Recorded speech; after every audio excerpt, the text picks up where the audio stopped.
Alors bonjour à tous, je vais aujourd'hui vous parler des options et de faire un rapide tour d'horizon de ces produits dérivés, dits optionnels, d'accord, et qui en fait sont dans la famille donc, des produits dérivés qui comprennent euh, à la fois les produits dérivés fermes,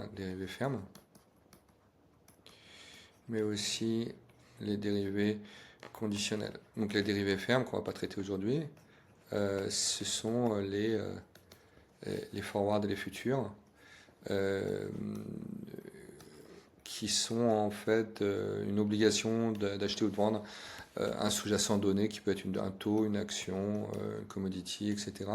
À un prix donné, pardon, à une date future donnée. D'accord. On est engagé, donc si on se couvre, eh bien ce qu'on gagne sur le produit de couverture, eh ben on le perd sur le produit couvert. D'accord. Donc ici, les produits dérivés, l'intérêt des produits donc optionnels, les options, c'est qu'il n'y a pas ce coût d'opportunité. On peut exercer son droit et non l'obligation. Donc par exemple là, ici pour un call, d'acheter à une date future donnée, je ne sais pas, un contrat dans 3 mois. Là, on est en août 2025, donc ça voudrait dire ici euh, l'équivalent de novembre, et à une date future donnée, euh, avec donc un sous-jacent donné à un prix donné. Donc typiquement, là, je m'engage à acheter à 100 et puis par exemple, je le vends à 130 à l'échéance. Donc ça, c'est le PNL et là, c'est le prix du sous-jacent. D'accord. Alors l'idée, c'est de comprendre l'ensemble comment dire, des combinaisons possibles. Donc ce que vous pouvez faire, c'est le call, on parie à la hausse, d'accord, comme ça. C'est le diamant. Ici, on va avoir donc un short call. Ici, on va avoir un long put qui spécule à la baisse, qui permet de spéculer à la baisse. Et ici, un short put. Donc vous voyez que le payoff, donc là, on va faire une petite délimitation comme ça.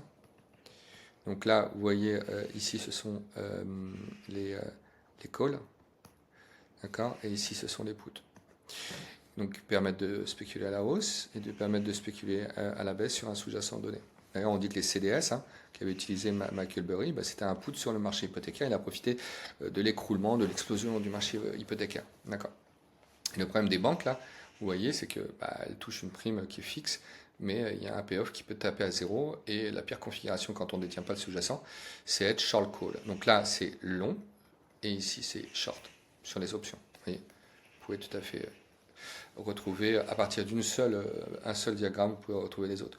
Ok, donc du coup là vous êtes un peu l'assuré, c'est-à-dire vous allez exercer votre droit, par exemple de faire jouer l'assurance comme une assurance, je ne sais pas, habitation, s'il y avait un problème dans votre maison, vous aviez été volé ou la maison a brûlé, je ne sais pas, ce que je souhaite pas bien entendu. Et après, donc ça, on est long et on peut aussi spéculer à la baisse. Et le short call, ici, le payoff, il est infiniment négatif quand lui, il est infiniment positif puisque je tronque la partie baissière ici. Et là, donc si j'ai le droit d'acheter, et bien là, j'aurai, donc là c'est un droit quand on est non, et là c'est une obligation. Ok. Donc si j'ai un droit, là il faut que j'ai une obligation, et lui, celui qui est court sur l'option, il va toucher une prime, donc il verrouille le payoff maximum, c'est la prime, il va le toucher.